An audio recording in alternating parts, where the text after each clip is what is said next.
Vamos lá, tá sorteado o grupo do Fluminense na Copa Libertadores da América de 2024. Fluminense como cabeça de chave, na minha análise, pega um grupo bom. A gente vai falar um pouquinho sobre ele aqui. Sou Gabriel Amaral, eu sou jornalista, sou tricolor. Deixa um like aqui embaixo se você gostar desse vídeo. Se inscreve aqui no canal se você gostar aqui do Raiz Tricolor. Estávamos em live, né, aqui no Raiz Tricolor, no Jornada, eu, Lessa e o Fio. E a gente, enfim, achou positivo o sorteio e eu vou falar um pouquinho de cada um desses adversários. E eu abro aqui falando, né, primeiramente sobre o grupo do Fluminense, né? Para você que não sabe, o Fluminense foi sorteado no grupo A, obviamente, porque ele é o atual campeão, ele fica no grupo A. Vamos dar uma olhadinha nos grupos, né? Eu tô um pouquinho atrás aqui, tapando um pouquinho aqui o grupo H, mas eu falo para vocês quais os times que estão aqui. Primeiro retrato, acho que é o seguinte, cara, não dá pra chamar nenhum de grupo da morte, né? Sempre que tem sorteio, alguma coisa desse tipo, a gente vem pra cá falar de grupo da morte, enfim, desse cenário. Vou até botar aí na tela um pouquinho melhor, né? Pra vocês verem sem eu estando aqui, né? Mas olha aí só, a gente sempre vem pra cá falar de grupo da morte, qual é o grupo da morte? Nem todos precisam ter grupo da morte, não. Fluminense caiu num grupo com Cerro Porteño, Alianza Lima e Colo-Colo, talvez tenha sido o cabeça de chave que mais se deu bem, acho que junto com o River Plate pegou um grupo muito bom, mas eu sempre faço a divisão aqui em dois aspectos, né? O aspecto, aliás, três aspectos, né, principalmente. O aspecto do quanto o mando de campo é forte desse adversário, né, principalmente em relação à altitude e a estádio lotado. Fluminense e River não pegaram, nenhum dos dois pegou altitude. O River tem o estádio, entre aspas, né, vazio contra o Libertad, que o Fluminense não teria, e o Táchira um pouco também, né? Mas principalmente o Libertad chama mais atenção nisso. E a tradição dos adversários, isso acho que Nacional do Uruguai tem muito.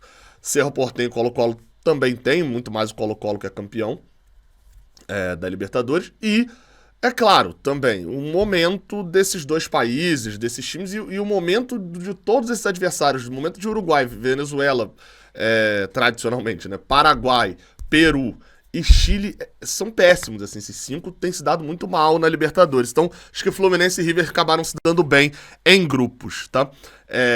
O Atlético Mineiro no pote 2 também acho que ficou num grupo acessível. O Botafogo vai ter muitas viagens, mas também é um grupo acessível para passar. O grupo do Grêmio é um grupo traiçoeiro, é um grupo chato, que se ele der mole de perder ponto em casa pro Estudiantes, pode se complicar. E, claro, o grupo do Flamengo, apesar de duas altitudes, é um grupo que o Flamengo faz tranquilamente, até pelo que eu vi da pré do Palestino, faz tranquilamente 12 pontos, ganhando os 3 em casa, tanto Bolívar quanto Milionários, e ganhando até o Palestino fora de casa, ou seja, é uma expectativa no comentário do São Paulo, né? São Paulo, assim como o Grêmio, tem grupo traiçoeiro. É uma expectativa de que os 7 brasileiros passem, tá? Acho que vai surpreender um pouco se os 7 brasileiros não passarem para a fase de oitavas de final. Mas vamos debater o grupo do Fluminense, falar um pouquinho sobre o grupo do Fluminense, e a gente começa antes falando do nosso histórico na Libertadores, né? Tô aqui no site flusão.info. O histórico do Fluminense na Libertadores, ele tem 81 jogos, né? 42 vitórias, 19 empates e só 20 derrotas. É um retrospecto bom, quase praticamente 60%. A gente não perde um jogo de Libertadores desde o jogo contra o River Plate, né? Nesta atual Libertadores que a gente foi campeão. Mas é um número muito bom como mandante, só 6 derrotas na história como mandante. A gente mais venceu do que ganhou mesmo fora de casa. Então o Fluminense tem de fato bons números na Copa Libertadores como um todo e é o atual campeão. O nosso adversário, que vem do pote 2, né, até para poder passar também um olhar em relação às datas ali, né, o Fluminense estreia contra o Alianza Lima fora de casa, depois joga em casa contra o Colo-Colo, aí vai para 2 jogos fora de casa, contra o Cerro Porteño e contra o Colo-Colo também fora de casa, fechando em casa contra Cerro Porteño e Alianza Lima nessa ordem. Ou seja, vai ser muito importante ganhar esse jogo do Colo-Colo no Maracanã e pontuar fora para não chegar desesperado lá no final. E eu vou aproveitar para poder destacar sobre isso, cara, sobre as viagens. Isso porque O pessoal da Magic Milhas tá fechado com a gente. O Rafael, o Tricolor, viaja pra cacete pros jogos. O pessoal da Magic Milhas tá fechado com jornada e você pode falar com eles sobre essas viagens da Libertadores, ou até viagem do Brasileirão, mas foca nos viagens da Libertadores. Isso porque Lima é uma cidade espetacular, mas o jogo é bem próximo, né? Então talvez você não consiga se organizar. Mas o jogo em Assunção e principalmente o jogo em Santiago tá com um precinho maneiro. Fala lá com o Rafael lá na Magic Milhas. O contato tá aqui, ó. Tá aqui aparecendo aqui embaixo da palavra viagem. Aqui na tela tem o WhatsApp deles, 21 997 74 4788. Fala lá com eles, porque ontem, no momento que a gente estava fazendo a live, a gente anunciou um pacote que ele tinha feito, que era especial só para quem estava durante a live, com R$ 1.200 ida e volta do Rio para Santiago, tá? Esse preço não tá valendo mais agora, mas só pra poder te falar como que era a parada, tá? Muita gente aproveitou. Então fala lá com o Rafael, esse preço deve ter dado uma subida, obviamente, né? Muita gente comprando. Tem o detalhe de que o Flamengo joga lá também na mesma data, né? Contra o Palestino. Mas aproveita, cara. Santiago eu nunca fui, vou agora e parece ser uma viagem muito legal ali, até pra se fazer um turismo. Você pode conversar com o pessoal da Magic Milhas, tô falando com o Rafael, né? Mas é com toda a equipe lá deles, para poder, de repente, estender uns diazinhos a mais. Ele vai ali te dar, de repente, alguma dica, alguma coisa. Facilita muito o seu trabalho, beleza? Vai lá, fala com eles e, claro, para os outros jogos da Libertadores também, para o jogo do Brasileirão, a gente fica muito tranquilo quando a gente fecha a parceria com uma empresa que a gente já usou e eles já fizeram parceria com a gente contra São Paulo ano passado. E a gente fica muito tranquilo, assim, de fazer, porque o Rafael vai junto. Ele, inclusive, pro Chile, ele vai estar lá também, enfim. Vai ser bem legal a parada, tá? Vai lá, faz uma cotação lá com eles para esses jogos da Libertadores. Como eu falei, o nosso pote 2 ali, né, é o Cerro Porteño, clube paraguaio, né, que tá classificado para esta Libertadores, não estando muito bem neste momento no Campeonato Paraguaio, né, lá tá no início, 10ª rodada do Apertura.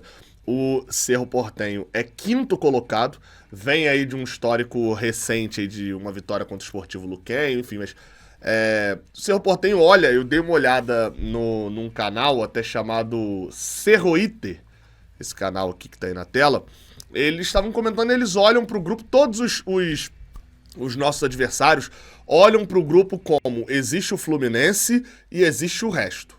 Tá? Todos eles olham dessa maneira. O Cerro Porteño nunca ganhou o Fluminense, tem um empate em 2-2 lá no Defensores del Chaco, num amistoso, e de lá pra cá o Fluminense ganhou todos os jogos. Em 2009 ganhou lá por 1-0, um jogo muito complicado, né? Pedrada lá no final, e ganhou por 2-1 aqui no Maracanã, de uma história legal que eu vou falar já já. E na Libertadores de 2021 a gente ganhou lá por 2-0 e ganhou aqui no Maracanã por 1-0. Esse jogo de lado 2-0 tem uma polêmica muito grande de um gol anulado do Cerro Porteño, mesmo com o VAR traçou a linha errado, muito errado. E a gente passou naquele ano com uma certa tranquilidade ali do Cerro Porteño. A história que eu falei do 2-1 em 2009 foi daquela batalha campal que a gente teve contra a equipe do Cerro, né, no Maracanã, que gerou muitas fotos de confusão como essa daqui. O Fluminense está perdendo por 1-0, enfim, tá indo para os pênaltis, a gente tinha perdido a ida por 1-0, empata com um gol de Gum, inclusive, ó, pra mim é uma das fotos mais importantes, um dos gols mais importantes ali da história do Fluminense. Esse gol troca o mascote do Fluminense, cara. A gente não tem noção do tamanho desse gol, né? O gol aqui de cabeça fachada. O Fluminense vira o jogo depois e vira uma confusão, uma batalha campal no Maracanã entre Fluminense e Cerro Porteño. Os torcedores do Cerro estavam lembrando muito disso. Quem que tá lá no Cerro Porteño? Victor Bernay é o treinador, 53 anos. E ele é treinador desde as categorias de base. É um argentino que treina a base, foi coordenador da base do Cerro Porteño e assumiu na reta final do ano passado. Não tá muito bem, né? Mas é um treinador que já está lá há um bom tempo. Quem tem lá que a gente conhece? Edu, atacante, que foi do jogo do Itaboraí aqui, inclusive, aqui perto. Mas Coritiba, Cruzeiro, principalmente, chamam muito a atenção. O atacante que está por lá. Jean, ex-goleiro do São Paulo também, né? Já está lá há um bom tempo. Inclusive, era o goleiro do Cerro Porteño quando a gente enfrentou o Cerro lá em 2021. E o volante ex-Flamengo Pires da Mota também já está lá há um certo tempo no Cerro Porteño paraguaio Pires da Mota. A gente teve declaração do presidente do Cerro Porteño aqui, ó. Ele falou o seguinte: O John Joseph Zapag, né, presidente do Cerro Porteño, abre aspas, um grupo respeitável e homogêneo. Não sei exatamente o que ele quis dizer com homogêneo, né? Acho que quis dizer que tá muito igual, né? É muito parelho. E ele fala, o Fluminense é o que tem mais descanso. Acho que é diferença, né? Talvez. Com o Colo-Colo estamos mais ou menos iguais, não no mesmo nível, respeitamos a todos. Assim, ele falou respeitamos a todos, mas ele basicamente diz aquilo que eu tinha falado, né? Cerro e Fluminense, Fluminense é o principal rival do... Fluminense vai avançar e o Libertar... Caramba, o que deu agora na cabeça? O Fluminense é o principal rival e o Alianza Lima é o bônus do grupo, a briga do Cerro com o Colo-Colo. Aqui, ó, que eu falei. E um jogador, o Ivan Gonçalves, que até veio jogar depois no Brasil, ele é um dos jogadores que participou dessa confusão toda. Ele bota aqui, ó. Quem escreve aqui defendeu firmemente as cores do Ciclone, né, do Furacão, né, do Cerro Porteño, na semifinal contra o Fluminense em 2009. O cara fez um tweet ele lembrando a confusão. Outro adversário do nosso grupo é o Alianza Lima, clube lá do Peru, clube peruano. E o Alianza Lima tem algumas coisas interessantes para poder dizer. O primeiro, a gente vai desmistificar dois problemas daqui a pouco, tá? Mas o primeiro é o seguinte, o Alianza Lima ficou 30 jogos seguidos da Libertadores. Ao todo, desses 30 jogos aí que ele ficou, foram 11 anos sem ganhar nenhuma partidinha sequer da Libertadores. Exato, eles ficaram de 2000 e acho que a última vez... Cara, eles ficaram 11 anos sem vencer um jogo da Libertadores e jogando, tá? 11 temporadas jogando. Foram 30 partidas. 24 derrotas e 6 empates. Eles bateram esse recorde, né? Que era do Deportivo Galícia lá atrás, um venezuelano, ano passado, quando ganharam o Libertad fora de casa pela Libertadores e foram eliminados mesmo assim. Então a gente tá falando de um time que na Libertadores ele só não é insignificante, né? Enfim, com todo respeito à história gigante do Alianza Lima, porque ele perde muito. Então, assim, a significância dele dá justamente pela quantidade de derrotas. Eles atualmente, eles chegam, né, a essa Libertadores, né? Se o Cerro Porteño chega como vice-campeão, ele segundo, né? Vice-campeão não, mas o segundo na tabela acumulada do Campeonato Paraguaio, o Libertad ganhou os 2 turnos, o Alianza Lima chega como o vice-campeão do Campeonato Peruano, o campeão foi o Universitário. E vem num momento também ruim. Eles têm 4 jogos no Campeonato Peruano e apenas... Aliás, 8 jogos e apenas 4 vitórias e 4 empates. Perderam os últimos jogos, a galera lá tá revoltada porque o treinador tá jogando com 3 zagueiros e tal, e se perderam pro Cristal, enfim. Não tá muito bem o Alianza Lima. O treinador Alejandro Restrepo, que é um treinador que treinou o Deportivo Pereira e o Atlético Nacional, né? Durante um certo tempo, ele estava no Atlético Nacional em 2021, passou ali o ano inteiro. É o treinador que está sendo criticado, o colombiano. Bem, né? O Alianza Lima é 7º no campeonato peruano, um campeonato que é relativamente fraco, né? E o nosso histórico contra eles é positivo. Também nunca perdemos pro Alianza Lima. 6 jogos, 4 vitórias e 2 empates. Já jogamos, a gente não joga desde 57, né? Jogamos amistosos em 50, 56, 7 e 2 vezes 57, inclusive, lá no Estádio Nacional de Lima, que não é o estádio onde a gente vai jogar. Eu acabei, né, desmentindo uma coisa e agora vou desmentir outra. O estádio que a gente vai jogar, e isso é importante falar, o estádio do Alianza Lima, para alguns, eu acho que eles já corrigiram isso, já, é o estádio Alejandro Villanueva. Esse estádio fica em Lima, que é a nível do mar. Fica ali, ó, plano. Eu fui ano passado pro jogo contra o Sporting Cristal e ia até perto desse Estádio Nacional de Lima, que é onde a gente jogou ano passado contra o Sporting Cristal. Tá aqui o jogo. E aí, assim, cara, isso me chama a atenção, porque um monte de gente foi pesquisar e tava dizendo que a gente ia jogar na altitude e tal, por um bug do Google. um bug do Google estava dizendo ali que tinha 3.000 metros de altitude. Não tem. A gente não joga na altitude, o estádio é em Lima. É um estádio que não é igual o Estádio Nacional de Lima que a gente jogou, né? Que é um estádio mais ali apertado e tal, enfim. Mas o Estádio Nacional de Lima, ele é bem mais abertão, com essas caras de arena, tal, 40 mil pessoas, se eu não me engano. Já o estádio do Alianza Lima, né? O Alejandro Villanueva, ele é menor, né? A capacidade dele hoje vira em torno de 30 mil pessoas. Enfim, um ótimo adversário que a gente pegou, tá? E a outra que eu ia desmentir é que tem uma fake news. Uma parada nem fake news, mas assim. O Alianza Lima, pegamos o Alianza Lima, uma maldição, ninguém que pega o Alianza Lima no grupo dele é campeão. Aí você vai ver, em 1997, o Cruzeiro estava no grupo do Alianza Lima, jogou lá, inclusive contra o próprio Sporting Cristal. O Cruzeiro jogou lá em Lima, venceu por 2-0 em casa, lá em Lima. Perdeu por 1-0, mas classificou o Cruzeiro e foi campeão contra o Sporting Cristal também. Então assim, não, mas é porque isso é só nesse século. Aí, beleza, em dias chuvosos, a partir das 7h30 da noite e jogando de calção branco e camisa tricolor, o Fluminense nunca perdeu para um time uruguaio que jogava sem os refletores. Não faz sentido, né?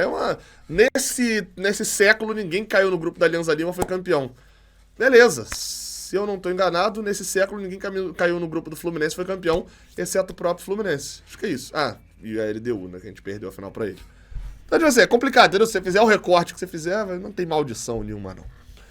Mas é um adversário bem acessível. Colo-Colo, esse daqui é um adversário chato.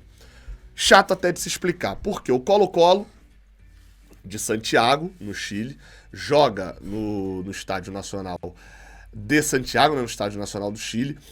E, bem, por que é complicado? Porque o Colo-Colo vem da fase pré-Libertadores. Passou com 2 empates e 2 vitórias, né? Venceu, eliminou o Sportivo Trinidense do Paraguai num jogo difícil, enroscaram o Trinidense, enroscou para eles muito forte. E eliminou o Godoy Cruz, vencendo o Trinidense em casa, empatando fora, e vencendo o Godoy Cruz fora, empatando em casa. Não é um time extremamente confiável, o time do Colo-Colo, nesse ponto, de chamar atenção ali, alguma coisa. Vale destacar, o Jorge Almiron é o atual treinador do Colo-Colo. Lembra dessa carinha aqui? Não, é o treinador do Boca, no ano passado, que fez a final da Libertadores com a gente. Vale também destacar aqui sobre o Colo-Colo que eles têm lá Arturo Vidal, que é ex-Flamengo, ex-Atlético Paranaense, que chegou lá a peso de ouro, dado que o Vidal é chileno, é ídolo, né, nacional lá no Chile, é titular da equipe do Colo-Colo, mas assim, não me agradou vendo, quer dizer, me agradou, né, vendo ele jogar no Flamengo, e acho que isso diz muito. O Colo-Colo, na atual liga chilena, né, ele chega pro título, né, ele chega para a Libertadores de 2024, porque foi, no ano passado, o terceiro colocado no campeonato chileno, por isso, inclusive, estava na pré-Libertadores, mas chega para esse campeonato chileno também não muito bem. São 5 jogos, 2 vitórias, 1 empate, 2 derrotas até agora, ou seja, não é um ano até agora muito bom ali do Colo-Colo. Vale destacar, o nosso histórico contra o Colo-Colo tem apenas 3 jogos. O Fluminense perdeu um 3-0, empatou 1-1 e ganhou de 3-0. Né? Na Copa Montevidéu, em 53, o Fluminense fez esse 3-0. E olha a relíquia aqui que eu fui buscar, tá? Aqui, ó. Que o Luiz Marambio Torres postou, é um torcedor do Peñarol. Porque foi no estádio do Peñarol, né? Lá no centenário estádio uruguaio. É um torcedor do Colo-Colo. Ele fala, olha o que eu achei, último jogo do Fluminense Colo-Colo, Copa Montevidéu 53, Flu venceu por 3-0. Caraca, fotos desse jogo, tá? Esse aqui é a foto do gol do Robson, que fez o terceiro gol do Fluminense nesse jogo. É legal, né? Fotos antigas assim. A gente também tem entrevista, né? Deixa eu botar no tradutor aqui. É uma entrevista do Daniel Moron, que é o diretor esportivo, é uma espécie de Paulo Angione deles, né? falando ali sobre o grupo. E ele fala, você sempre tem adversários difíceis, portanto não tem que jogar na altitude ou em longas distâncias, já é um bom empate, né? Uma boa igualdade das coisas. Ele falou, ele que foi campeão da Libertadores com o Colo-Colo em 91. E ele fala, quando você compete durante a semana e no fim de semana, quarta e domingo, os voos e as distâncias trabalham contra você. E para nós, neste caso, não há muitas viagens. De fato, se você parte de Santiago, no Chile, ele vai um pouco ao norte para pegar o Alianza em Lima, vai um pouco ali a nordeste para pegar o Paraguai, né, o Cerro Porteño em Assunção, e vem a leste para poder pegar o Rio de Janeiro. Não são viagens longas, o Fluminense se deu bem nessa também. E aí ele fala, né, a presença do Fluminense, que é o atual campeão. Enfrentar o atual campeão da América é muito bom, porque em todos os grupos há sempre um time forte, e é melhor que seja o campeão da Libertadores. Eu confesso que não entendi nada desse ponto. Ele até fala que, além disso, ele sorriu ao lembrar que o Jorge Almiron, técnico do Colo-Colo, né, já enfrentou eles pelo comando do Boca Juniors em 2023. E ele fala que o objetivo é passar para a próxima fase, né? Engraçado, ele fala que é bom porque tem todo o time, tem um grupo forte, é bom você ter o campeão, não fez o menor sentido, né? A fala dele ali, pelo menos não para mim, né? E ele fala aqui, quando se enfrenta a equipe mais importante de cada país, os estados de atenção são diferentes, a tensão continua elevada e fica-se mais atento a todos os detalhes. Não é assim quando você joga com times mais desconhecidos. Tínhamos boas equipes, mas acho que temos chance de passar de fase. Aí, cara, todo mundo fala em passar de fase, a parada é essa, né? Todo mundo que vai enfrentar o Fluminense, que tá no grupo do Fluminense, outros 3 falam em passar de fase. Aqui no Brasil, eu dei uma olhada na repercussão geral aqui no Brasil, e todo mundo fala em o Fluminense passar como líder, talvez conquistando todos os pontos. É óbvio, a gente aqui no canal, a gente não trabalha na soberba, né? Não é esse o nosso foco. Mas eu acho que chama a nossa atenção, cara. O Fluminense é sim muito favorito para esse grupo, é sim favorito para passar em primeiro, e tem que buscar isso. O grupo o favorece. Vale um destaque só sobre o Alianza Lima, que eu acabei não falando, né? O centroavante do Alianza Lima, o atual centroavante do Alianza Lima, se chama Hernan Barcos. É, inclusive, centroavante titular do Alianza Lima. Ou seja, o Barcos com 40 mil anos já ainda é o centroavante de lá. Enfim, tá? Espero que você tenha gostado desse grande comentário aqui sobre o sorteio dos grupos. Eu hoje tô saindo de férias, mas continua tendo vídeo normal aqui no canal. Enfim, e vamos embora, né? Vamos lá, vamos viajar. Vai lá, fala com o pessoal da Magic Milhas, tá? Pra você garantir tua viagem, porque esse jogo contra o Colo-Colo vai ser maneiro lá no Chile. Até a próxima, valeu!